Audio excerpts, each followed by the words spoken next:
ہم آگے بڑھیں گے اور ایک اور ہمارا ایشو ہے جو ہم نے ڈسکس کرنا ہے۔ امریکہ اسرائیل کے ایران کے خلاف جنگ نے پاکستان کے لیے داخلی، خارجی اور معاشی محاذوں پر بڑے چیلنجز کھڑے کر دیے ہیں۔ تیل کی قیمت عوام کی پہنچ سے باہر ہو چکی ہے، آپ کو پتہ ہی ہے، جس کی وجہ سے مہنگائی کا ایک طوفان ہے جس نے غریب آدمی کیا مڈل کلاس آدمی کی بھی اب کمر توڑ دی ہے۔ پاکستان کو ایک ایک قدم پھونک پھونک کر اٹھانا بھی پڑ رہا ہے۔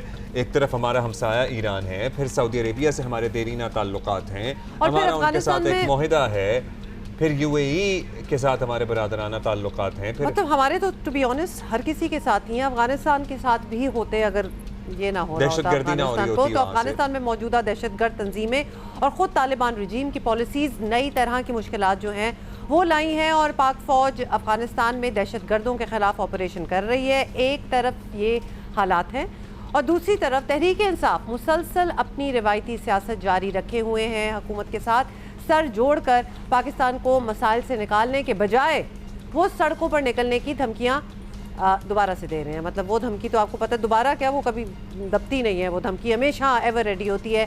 خیبر پختونخوا کے وزیر اعلیٰ سہیل آفریدی کہہ رہے ہیں کہ عمران خان کی رہائی کے لیے رہائی فورس جلد سڑکوں پر ہوگی، حالانکہ موجودہ سیکیورٹی حالات میں کوئی بھی اجتماع بذات خود خطرہ مول لینے سے کم تو نہیں ہے۔ سنیں کل انہوں نے کیا کہا ایگزیکٹلی۔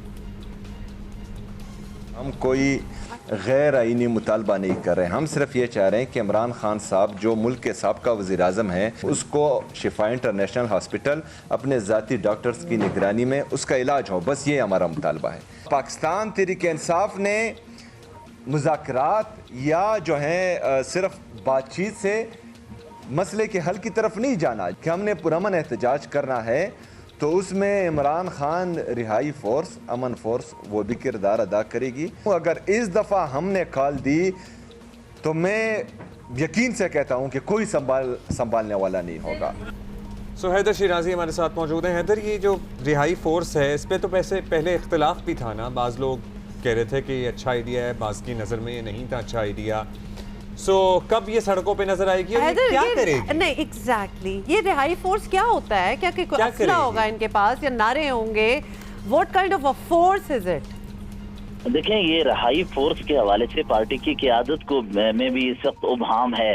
وہ ایک طرح سے ٹائیگر فورس کا حوالہ دیتے ہیں، دوسری طرف سے وہ یہ بھی کہتے ہیں کہ جس طرح مولانا فضل الرحمان کی جماعت کے ان کے جانثار ہوتے ہیں، وہ مختلف ایونٹس میں ان کی سیکیورٹی کے فرائض سر انجام دیتے ہیں، لیکن یہاں ابہام یہ ہے کہ وزیر اعلیٰ کی جانب سے کہا گیا کہ ہم یہ فورس عمران خان رہائی فورس بنائیں گے، لیکن بعد میں انہوں نے یہ کہا کہ یہ اس کو موبیلائز کرتے ہوئے آگے بڑھیں گے۔ اس حوالے سے پارٹی کی مرکزی قیادت نے بھی اس پر تنقید کی کہ ایسی فورس جو کہ ریاست کے سامنے ایک نئی قوت کے طور پر سامنے آئے، ایسی نہیں ہونی چاہیے۔ اس میں اسی لیے تھوڑا ڈیلے آیا تھا۔ اب رمضان المبارک کے بعد انہوں نے کہا تھا کہ ہم موومنٹ آگے بڑھائیں گے، اور جب بانی کی صحت کو لے کر احتجاج کیا جا رہا تھا تو یہاں انہوں نے اس وقت احتجاج ختم کیا، کیونکہ اس وقت پارٹی کی قیادت اور اپوزیشن قیادت کو کہا گیا تھا کہ بانی کی صحت بتدریج بہتر ہو رہی ہے، جس کی بنیاد پر بانی کے ذاتی معالجین کی رائے کو دیکھتے ہوئے اپوزیشن قیادت نے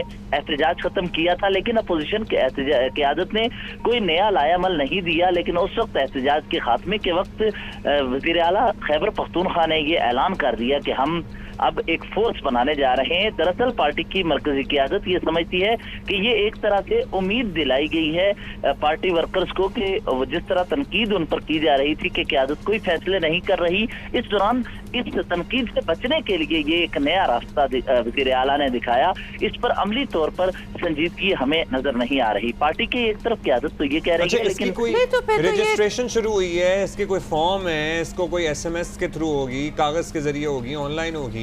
نہیں، جب کوئی سیریسنس دکھائی نہیں رہا، سنجیدگی کوئی دکھائی نہیں رہا، تو یہ تو آئیڈیا ختم ہی ہو گیا نا، فلاپ ہی ہو گیا کیا؟ ورنہ کیا فورس ہے یہ؟ دیکھیں، اس وقت سب سے بڑا مسئلہ پارٹی کے اندر، اپوزیشن کے اندر